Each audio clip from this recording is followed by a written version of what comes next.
Alrighty, ladies and gentlemen, welcome to the show. We're here to talk about what's going on in Armfights Unleashed 2.0 today and a few other things. But first of all, welcome, John Brzenk. How are you?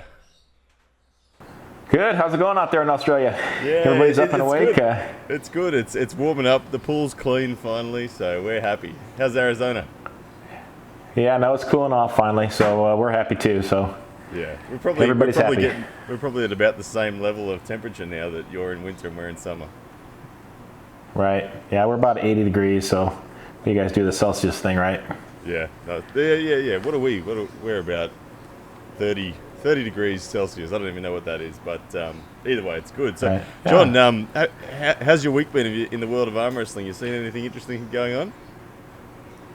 No, it's been kind of slow, right? I mean, with the WAL not doing anything, and I know the Worlds have been going on. I didn't really get a chance to watch too many of the Worlds matches. I saw Robert Baxter from Utah.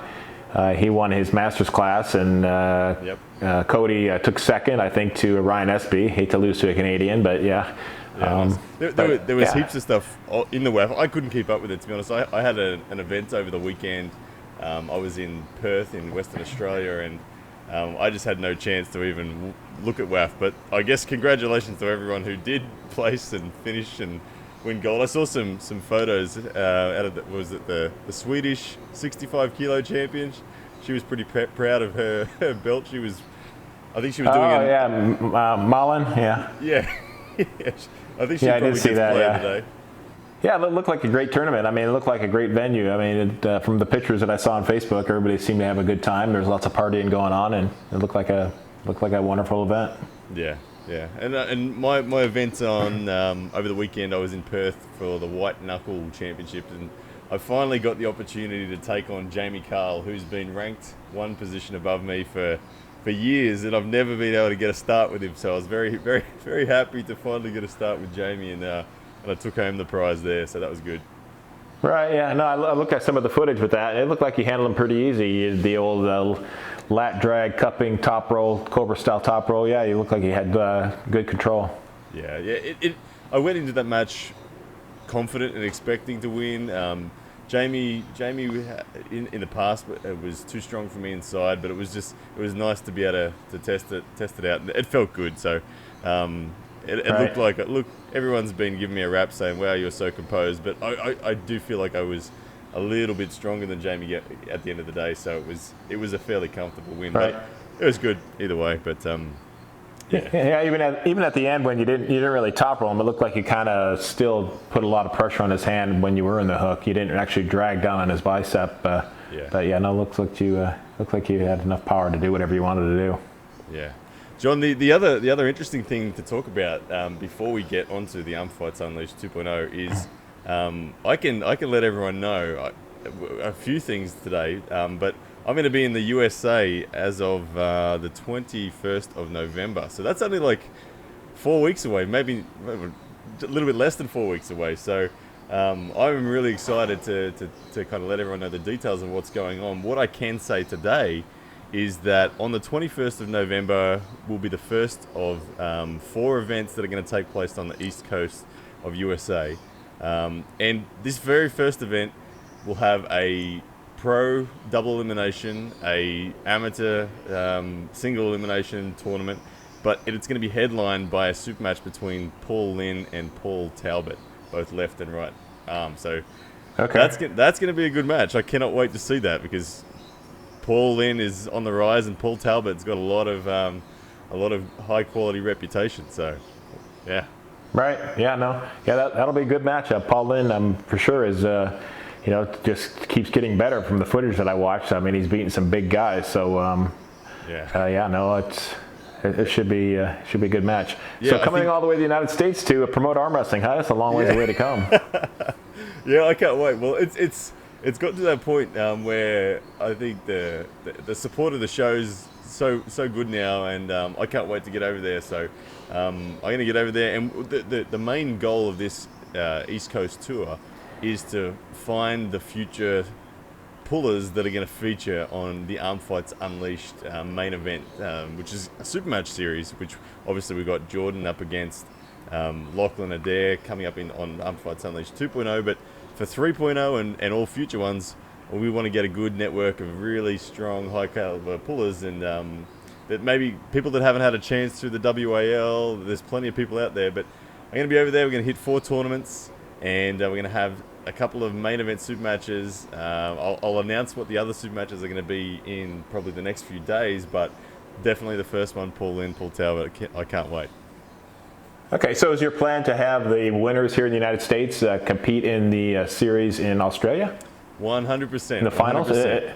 Yeah, so we're going to have, later on the show, we got Jordan Davis coming in, who he is from the Oceanic region, he is our middleweight champion.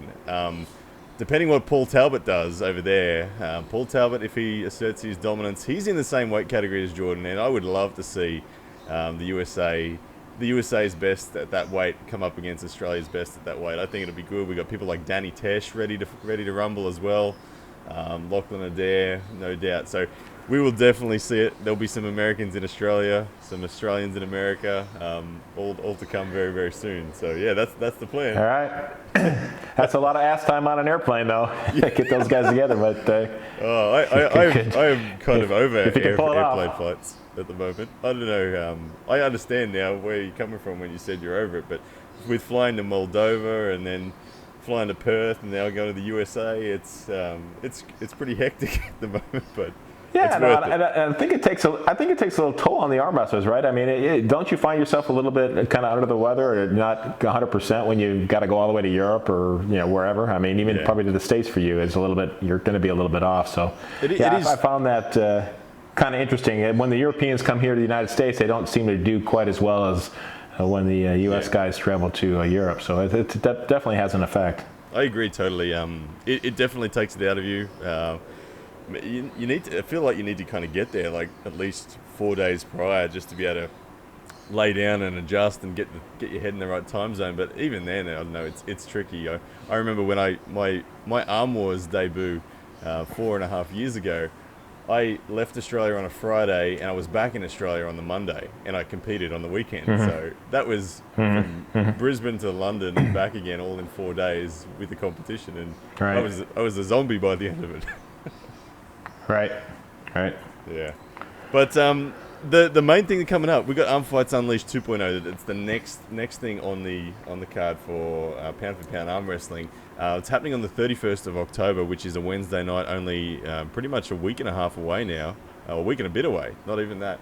And before we get to Jordan, who's joining us on the show, we'll mention the undercard match that's happening as well. We've got a lightweight battle happening between Sam Burnett and Mickey Lonsarevich. Now, these two guys are incredibly similar in size and shape, but Sam Burnett is the new kid on the block. He's young and he's super hungry, and I have to say it, he is stronger. His arm is definitely stronger. But Mickey Lonsarevich, he is the experienced guy in the draw, and it's his to lose. So. Yeah. Right. So when you say new, how new is new? Year, 2 years, 3 years? Yeah, 1 year. He's 1 year in the sport, but 1 year in the sport. Okay. Yeah. His debut 12 months ago, he turned up at our nationals, and he did incredibly well for someone who had no table time. He shocked a lot of people and went quite deep into the tournament. He's got great instinctive angles, but most importantly, he's spent the last 12 months being really hungry to learn how to arm wrestle well. And he's super strong for his size. So yeah. Well, no, he's just developing his tendons and his ligaments and his joints and his bones. I mean, yeah, for sure. That's that guy. If he's doing as well as he's doing in just 1 year, wait until the second or third year. I mean, you advance so incredibly fast those first 3 years. So.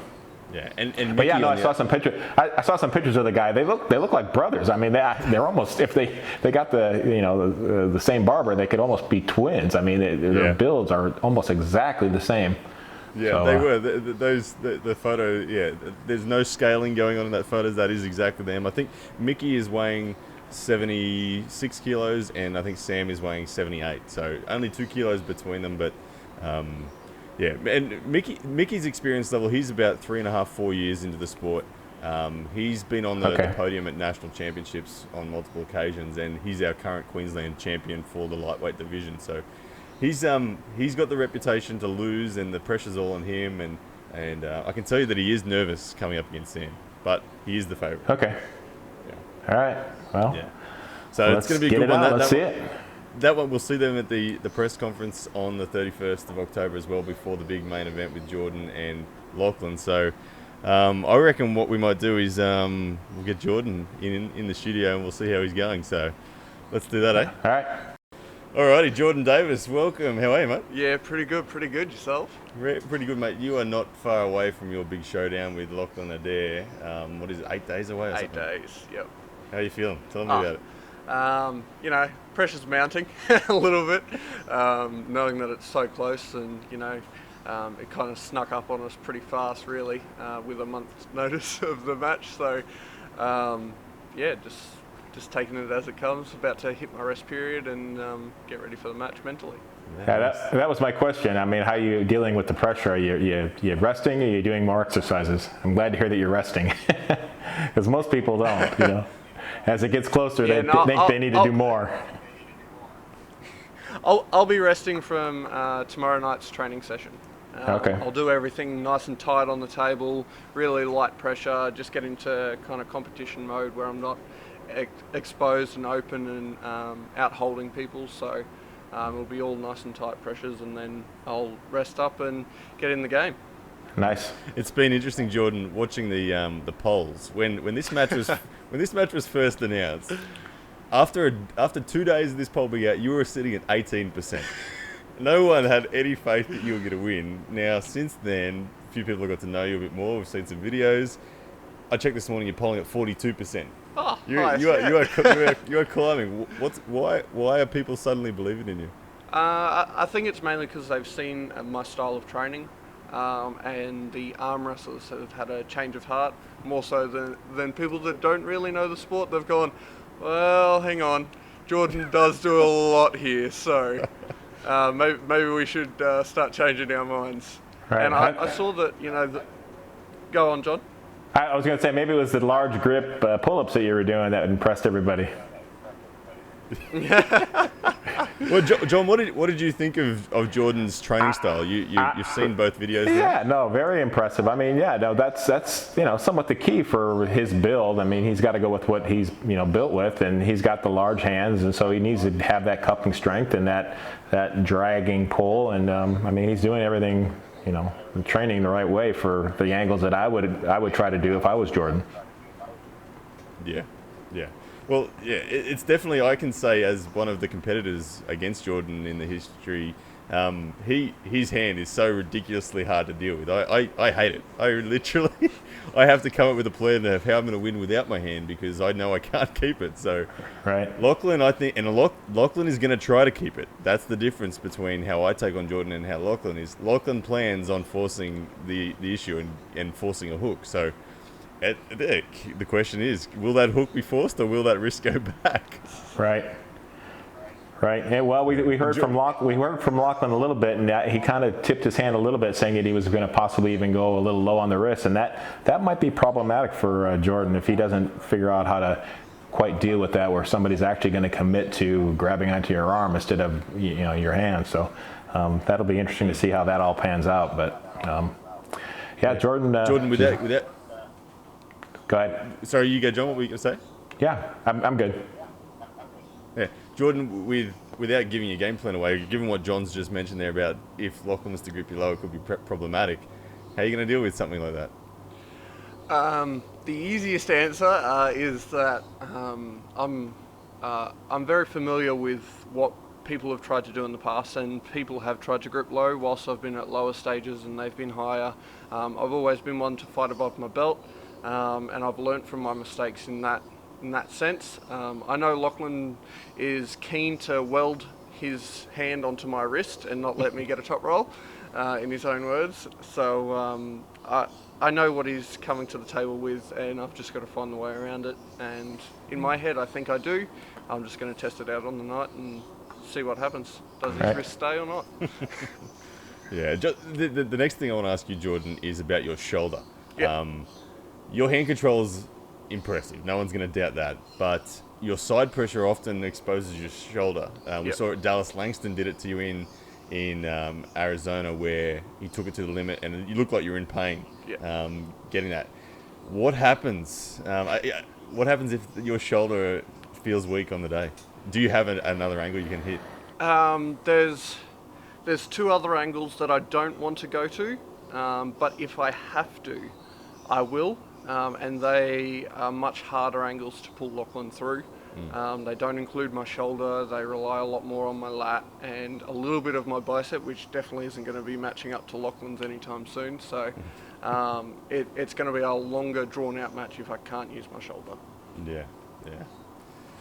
Yeah. Well, I think that outside of straps, you'll be in a position where you don't necessarily need to have that shoulder exposed. I think that I got a feeling that you can take control of the hand outside of straps and hang around for the long match and end up getting the bleed on him pretty significantly. Are you confident outside of straps? Any smart arm wrestler would be happier being a top roller outside of straps than inside of straps. But in saying that, I also do some of my best work in straps, so I'm not afraid to go in and see what happens. But Lachlan's got to try and either hang on or run for the hills in a strict WAF set. So he's got to find which way he wants to go. Does he want to commit, or does he want to try and run and keep his elbows on? Yeah. So. What about you, John? Do you envision do you envision the match being stuck on your side of the table or on his side of the table, Jordan? I mean, do you feel like you're going to be able to bleed him and kind of use your joints and angles while he's going full bore on his side of the table, or do you feel like you're going to get the offensive move on him and be able to hopefully wear him out on your side? I'll definitely be looking to keep it on my side, to keep it off my shoulder. The more connected I am on the offensive side, the better it is for my shoulder.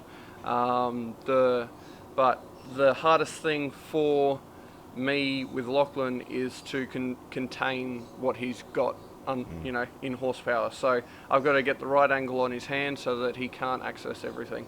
Right. No, I can envision that you would get maybe like I said, get your joints involved and be able to get in a spot where he's using muscle and you're basically just kind of resting on your joints. Well, and of course that puts a lot of pressure on your shoulder, but I see that match going kind of like the match here in Arizona with the Utah kid and just basically getting in that defensive lock and really committing to your connective tissue and your elbow and joints and that. And hopefully he continues to try to put pressure on your joints. I mean, hopefully he doesn't try to back off and figure out how to actually open your arm up. If he goes full bore on your joints, I think he got good chances. Yeah. I see this match drawing a lot of parallels between Devin Larratt and Denis Saplenkov. That's only a month away, and this is kind of a little prelude to it. It's almost the same ratio of power and strength coming together. So naturally, Devin's looking to do the same sort of things as what you're looking to do here. And you've spent time at Devin's place. You model so much of your game on his style of arm wrestling.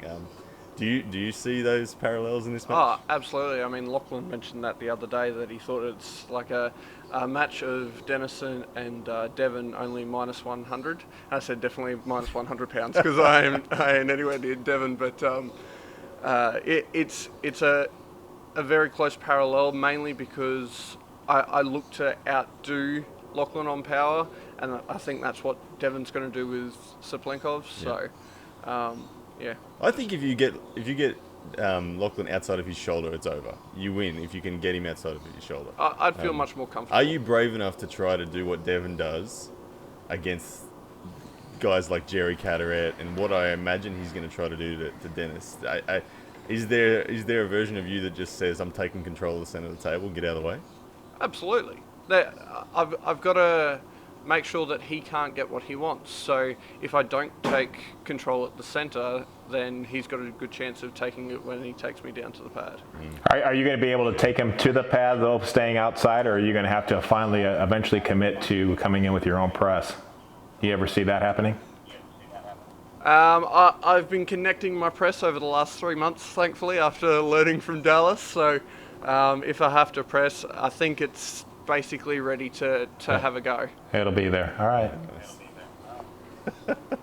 Well, I think it's going to be a tremendous match either way. It's only 8 days away, as you mentioned, and for me, I am someone who, like I've said it a few times, I think if the fired up version of you turns up, you take it. I've seen you fired up, and I don't want to be across from that very regularly. So if that fired up version of you turns up, I think you win, and I think you probably win 5-1.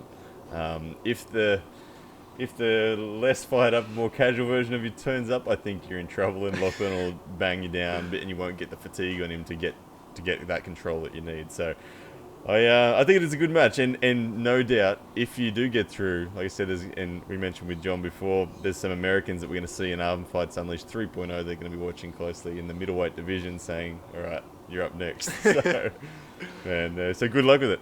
Thank you very much. I look forward to maybe changing some people's minds on what I've got under the hood, and I'm glad to see the polls are finally going a bit more my way. Right. You were much more confident in your second interview, by the way. I was trying to be nice, John. I can't be mean to him all the time. Yeah, you came across much better. The first one, you're like a little wishy-washy, like, the guy doesn't believe in himself. He has no chance now. but the second workout, you look good. It's fun.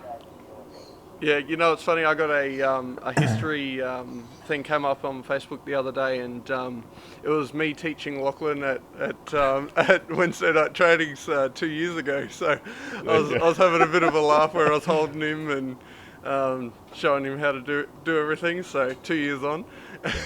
God, awesome, man. Well, hopefully you give him another lesson on Wednesday night next week, because I think that's the best thing for you is to send a message to, like I said, because you're going to face some Americans in the months ahead. So if you can beat Lachlan, that sets you really, really well for any match, whether it be Paul Talbot, Justin Bishop, anyone. So awesome stuff. All right. Well, man, thanks very much for being on the show. No worries. Thanks for having me. Take care, Jordan. Alrighty, John. So there we have it. Jordan the Reacher Davis. He's looking pretty good coming into this match. I know that you put your original bet on Lachlan to win. Where are you sitting now? Well, I don't know anything about Lachlan or Jordan, to be honest. I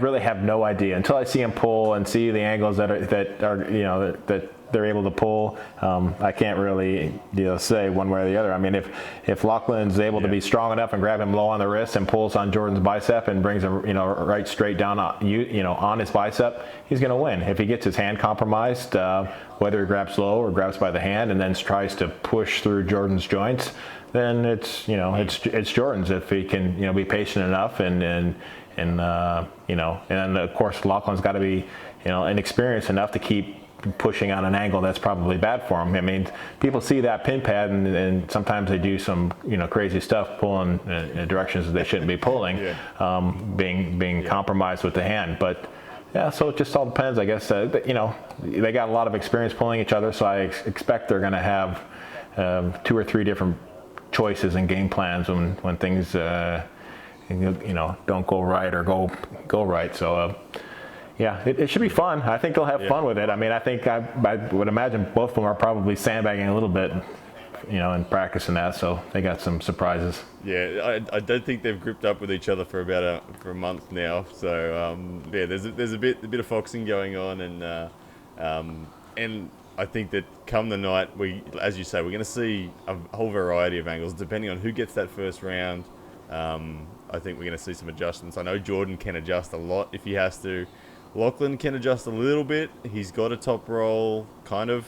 He's got a strong top roll, but it's not connected like his hook is. So I think that he'll probably only go there if he's really worried all of a sudden after round 1. But I think for me the biggest factor is the endurance. I think that Lachlan has the horsepower to get the first pin, even if his hand is flat. Right. But I think that he is going to struggle over 6 rounds to keep that sort of access to power going, with his hand getting slowly taken further and further with each round. And to me, this does feel like the Devon v. Dennis. I think if Jordan gets 1 round, he gets the rest. Right. So you think Lachlan's how early can Jordan get the round? You think Lachlan's going to be like a little Jerry Carteret situation where he's got his hand compromised, but he's going in with a press, or is he going to still stay outside a little bit and pull?